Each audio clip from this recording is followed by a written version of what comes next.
Right, okay, welcome to the Guitar Show channel. I'm very delighted here. We're with Adrian Thorpe from ThorpyFX. How you doing? Tired. We've had a long day. We have, yep. We've been trying some pedals, some amazing pedals that Adrian makes. They're absolutely amazing. But we're going to interview Adrian now. We're just going to find out where he started and where he's going, etc. So, first of all, what was the first pedal you ever played? Can you go right back? Well, the first pedal I ever played was probably actually a Big Muff. A Big Muff, wow. Yeah, it was a... How old were you? Oh, blimey. Well, see, I started a guitar later, so right. I was probably 19, I think. 19 years old, right? Yeah, okay. so but there was a Big Muff. The daft thing is, I bought this Big Muff, and realistically, I shouldn't really have bought it because I had a small 10-watt solid-state combo. Yeah. And I bought this Big Muff, and it just sounded like... Was it an H&H combo or Laney or something like that? I think it was something even. It was really cheap. Right. Do you know like the one? Gorilla. It's I don't know. It was something like that. Yeah, you got it free with a guitar. Anyway, the Big Muff and that did not like each other. Right. And I just couldn't use it, so I ended up sending taking the Big Muff back, and then I got in its replacement something like a Zoom. Oh, I remember 60,000 in one digital. Was it a little box thing? Yeah, great. I think Brian May used to use one. He used to have it attached to his guitar strap or something. Yeah, I'm not that cool though. Oh right. So. No, you're. He's a cool guy. Trust me, he's a very cool man. It didn't. So anyway, my first foray into pedals from a buying, consuming perspective, it didn't really work. Right. If I'm honest, but. I then just concentrated on playing, so I had the guitar, bought a Marshall valve amp. Right. I think it was I can't remember which one. DSL. DSL, good amps. Yeah, it sounded great. My first proper valve amp. So, and then from there I started getting into pedals, and I had the Marshall. I thought, I'd quite like to sound like Tony Iommi or Brian May or. Clapton, what do they have going for them? And obviously, simplistically, I thought, they all use a Range Master. Right. So that's when I started looking at them and obsessing, and I was going to buy an original Range Master, but then I looked at the prices that they were going for, and I just... So when was this? So I'll tell you what we're going to do. Let's talk about your career, because that's kind of important. That figures into your kind of ethos as well. Okay. So what was your career? What was for the last, say, 20 years before the pedal business? What have you been doing? So I signed up to join the army when I was 15. I wanted to become a commissioned officer, and initially, actually, I wanted to be a pilot, a fast jet pilot. So did I. But oh really? Yeah. Okay, but I failed my GCSE, so. Yeah, I didn't have that issue. I noticed from your vocabulary. it was my eyesight actually, and I'm quite broad as well, so I wouldn't have. Aside from the fact I'm blind as a bat, I wouldn't have fitted in the Harrier jet. So maybe I could have flown normal jets, but the RAF at the time, they weren't letting people in with any eyesight deficiencies, so I couldn't be a pilot. So I signed up to join the army as a technical officer. But knowing all the time I wanted to do bomb disposal, or it's an ammunition technical officer is the trade. And so I started when I was 16. Went to a place called Welbeck College, which is a military college. Studied there, doing A-levels, playing sport, military trailing, and then and sponsored through uni by the army. So was that kind of going towards electronics? Is that what you were studying really? Well, actually, I studied applied science, focusing particularly on explosives chemistry and material science, so metallurgy, etc., etc. So how from doing that, how did the kind of tinkering with pedals how did that evolve? Well, the thing is, when you study at degree level with sciences and such like. You're expected to teach yourself some of it. You'll have lectures, and they obviously, but then you're expected to teach yourself if you want to get the really good grades. Yes, certainly. So what I did was I taught myself to get through my degree, and part of the degree I did a bit of electronics as well. But I've really found I enjoyed learning. So once I finished my degree, done all my military training, and found myself as a second lieutenant in the army, I just had a lot of free time. in the evenings. Mm-hmm. So you've got to go to the gym, drink lots, Right. socialise, or you know, there's only so many hours in the evening, and you don't want to fill them all with drinking every night. So and having a good time. So so I started learning about guitar electronics. Right. And, Just as a hobby. Yeah, I'm weird like that. Yeah, it's a very weird thing to do. I know. No, I was into train spotting, collecting rocks and minerals. Genuinely. Yeah, I was. Stalactites, stalagmites. Yeah, I wasn't really. I wanted to be a train spotter, but I just thought I couldn't be bothered to go and have a notebook and. Wheat lemon drink. Yeah, I was more into rocks and going to Whirl, Western Supermare, Whirl, and Cheddar Gorge, and collecting rocks and minerals. But anyway, so you started to develop this interest in pedals. Yeah. How did that manifest itself? What was? Well, I'm quite an obsessive individual with things, so if I get into something, I get into it in a big, big way, usually. Right. So, I thought, I'll make this range master. Well, I'll make it as good as it can possibly make it. So I sourced the correct transistor, which is the one I wanted was an OC44. Okay, so the first one I ever built was with an OC44, which is a yellow jacket one, and I'm pretty certain that you can't get them anymore at all. Right. They're everyone that you can get. The actual transistors. The transistors themselves, you can't. They were obsolete a long time ago, but they are very expensive to buy now. Right. Anyway, so the first one I built didn't work. That went well. Did you find out why it didn't work? Yeah. I just grounded it wrong. It's fine. Anyway, fixed it. It worked. And then I was hooked because at that point you feel like you're printing money because you've made a £1,600 pedal for parts money. Wow. That's what it feels like. Did you sell it? I did, yeah. I didn't keep it. And did you get the I didn't get 1,600 quid for it. No. But and I'm pretty certain the person that bought it from me only really bought it for the transistor because they're super, super rare. But I was hooked, and so well into it. Started to build different circuits. Sort of an MXR distortion plus, moving on to a ramp, moving on to a tube screamer, big muff. Went through. This is how I first became aware of you. Yeah. I bought one of your fuzz face. Yeah, that's right. A long time ago, I think. Yeah, and I absolutely loved it. I've still got that pedal now. I still use it as my main fuzz. And what I thought was really interesting about you was the fact that you because you sort of cloned these pedals, you've done the research. You worked out how all these pedals worked. Yeah. I thought, rather than just coming in and doing one pedal and then making another, you actually did the research and you learned how all these different pedals worked. I thought it's that obsession again. It really led me to just look at everything, and I was literally, it was like dominoes, one after the other, and I've been obsessed ever since. Now I had a hiatus for a little while. Work got busy, family life got busy, issues, etc. So let's cut back to where you just first started these. How did the transition from your work to this pedal business start? How did that? Well, that's like I said, I had a hiatus, so I wasn't doing anything pedal related for a few years.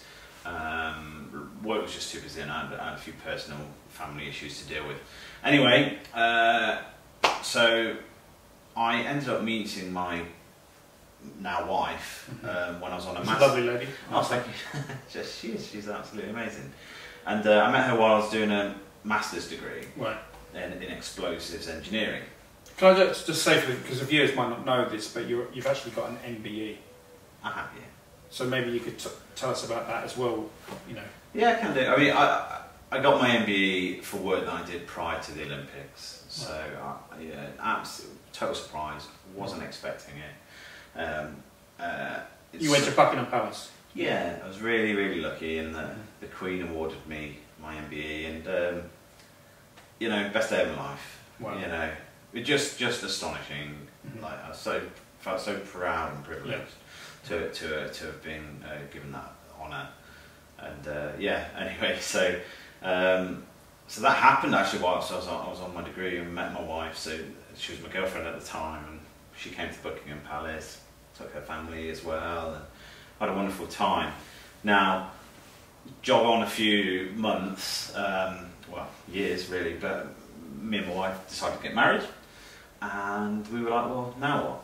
And it was my wife. She suggested that why don't you just follow what you love, do what you love, start your pedal company that you've always wanted to do, and that's what we did. Wow! Literally the day after we got married. Fantastic. So what was the first pedal you designed under your ThorpyFX name, and why was that the first choice? So it's not going to be very clear to you, but I designed two at the same time. So the Gunshot and the Warthog, and they were designed at the same time because one had a British flavour, one had an American flavour. Right. Now I'm a bit of a gear whore. I like all sorts of amps, I like all sorts of distortions, fuzzers, everything. So what I want to do is cover both sides of that spectrum as I saw it. British, American.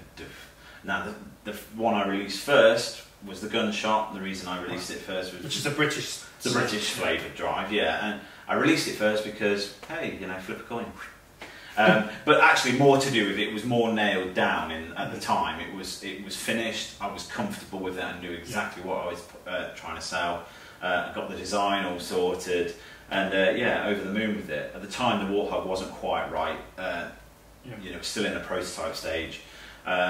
And so that needed a bit more work, and so that waited until I was ready. So I was, as you know, I was luckily I was able to interview Yuki, and one question I asked Yuki from Through the Tone was, how what is your vision when you're designing a pedal? What was your vision really with these two pedals? I know you've said a British and American, but did you use your background with other pedals to design those? How would you say? You're a product of your environment, okay? I'll put it that way. As humans, nature versus nurture, you are mostly a product of your environment. Now, for me, my pedal designs are a product of what I like. So, I like rock, metal, heavy riff-based music. And consequently, the pedals I designed, I wanted them to sound like good, cooking guitar amplifiers. Like an amp, on breakup. Yeah, absolutely. So the Gunshot gets designed to meet that need. Because that's absolutely right. I mean, when I've been playing Eric Clapton sort of blues breaker riffs with the Gunshot, and you can get this real Marshall vibe to it. Yeah. Which is amazing. I really love that. Not everyone can have a full-on blues breaker amplifier. No. They're loud. They're heavy. They're awesome. Oh yeah. And you have to crank them. Yeah. Now, if you've got a nice small combo in your house, or you've got a big, full stack, the point of my pedals is that you can dial them into whatever amp you use them with. So the Gunshot sounds equally as good at home as it does out live. That's the aim anyway. Fantastic. And then so now the range has kind of expanded, and can you tell me a little bit about the other pedals, maybe how you've decided what pedals to make? It's a singularly selfish thing. Right. They're released as and when I want them to be, based on what I feel I want at the time. So, because you've got like a tremolo, which I really love, the chain home tremolo, and you've also got this amazing compressor as well. What made you build a tremolo and a compressor, as opposed to, say, for example, a chorus pedal or a ring modulator? Well, we're working on the others. Time-based effects are quite difficult to do. Right. To get them right is hard to achieve. There's a lot out there that are just a bit pap. Right. If I'm honest. Yeah. I won't name any names because it's a personal opinion. Some people will love them. I think some of them are rubbish. Right. But I know what I want to achieve with stuff, so I'll only release it when it's nailed down. So with regards to the tremolo, it was nailed down. I was really happy with it, 100% off it went, it's out on the market. Yeah. The compressor, the circuit was already amazing because it's not actually my circuit, that's Dan Coggins of Love Tone Pedals circuit originally. Right. So this pedal, the Fat General, is an evolution of that circuit. We're talking this one. The compressor, so it's been modified, it's been tweaked, it's now got much more control over the high end. You've got the ability to go blend or non-blend on the top shelf, and also it's a lot squishier. Right. So, the evolution is there, and so it got released, because I was over the moon with it. And it is honestly, it's a singularly selfish idea. Why I release things when I release them, because I want them to be out on the market, and I love them. That's it. And how long do you take to prototype a pedal? How long does it? That's how long's a piece of string. It really is. Sometimes it's done very, very quickly because I go flash the bank, off you go, I'm really happy with it. Other times, and I've got a few in mind at the moment that I've been working on them for 2-3 years. Right. You know, yeah. What I do is I get them to a certain point, I'm still not happy, put them to one side. Yeah. A couple of months later, I'll pick them up, fiddle with them, put them to one side. Eventually, I'll get to where I want them to be, and then they'll be released. Wow. It's that simple. And also, can you tell me, you know, you must have been working with some, you know, well-known guitar players. How's that sort of, you know, going? And it's a lot of fun. You know what? Getting feedback from them. And, yeah, it's very humbling. Right. Because these guys are, you know, top of their tree. They're amazing. They're, you know, just professionals. Guys and girls. Yeah, absolutely. It's a slip of the tongue there, so forgive me. But yeah, you know, top of their tree. Professional individuals. They've been doing it all their life, and they're a lot of fun to work with. You know, a real honour for me, and I really enjoy it. Another question. Where do you see yourself going in the future? Is there any other sort of markets you want to develop into? Well, you know, we've got amplifiers on the go. We're working on. Is that common knowledge? Is that exclusive to this interview? I don't know whether it's common knowledge. I've kind of drip-fed pictures and such like out there, but no, I'm working on them. Where do I want to go? I want to expand the range. I do want to include time-based effects. Yeah. You know, I really want more people to get hold of our pedals, so I'm going to have to expand worldwide to try and get them. So like Japan, maybe? Yeah, I'd love to be selling in Japan. You know, that's a very hard market. South America? Absolutely. Yo puedo ayudarte en South... Yeah, I don't know what you said, but yeah. You know, South America, I know because there's some wicked... Well, I used to live in Argentina for a bit, and there were some wicked rock and roll bands there. Brazil as well has some absolutely. I mean, look, you know, Britain and America and Europe, and we don't have the monopoly on good music, and oftentimes, you know, look at some of the guitarists in Japan, look at some of the guitarists, you know, from down South America, you know.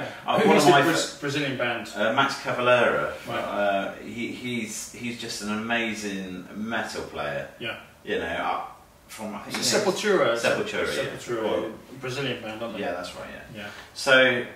Yeah, we haven't got a monopoly on these things. No, that's right. We've got some great bands, but you know, you listen to Sepultura and Max Cavalera, and you're like, blimey.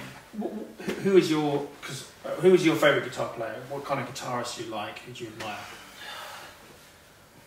It depends what mood I'm in. You know, I'm a big fan of sort of Fleetwood Mac.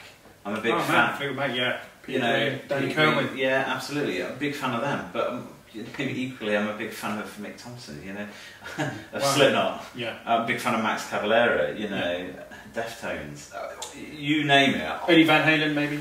Yeah, do you know what? I do like his music. Right. He's an amazing player, you know. It's just, I don't know, I'd probably... Motley Crue are more my style, really. So sort of like the LA Guns N' Roses, yeah. LA Strip sort of bands. I am really eclectic when it comes to guitar music. Yeah. You know, I'm quite happy to listen to the really heavy stuff. Yeah. And I also, if my mood dictates it really is down to my mood. I'll listen to the slow blues and a bit of jazz, but you know, 9 times out of 10, I'm riffing away with heavy rock and metal. Wonderful. Yeah. Well, been really great to catch up, and I just want to say we're here in ThorpyFX HQ, which is a beautiful place, and we're in the West Country in England, and it's a beautiful area, and you know, I've really enjoyed coming down and checking out, you know, the pedals, which I love. I use these pedals every day, you know, in my own sort of pedal board. So, thanks, man. Thank you. Thanks for coming. Cheers. Thanks a lot. See you later. Catch you soon.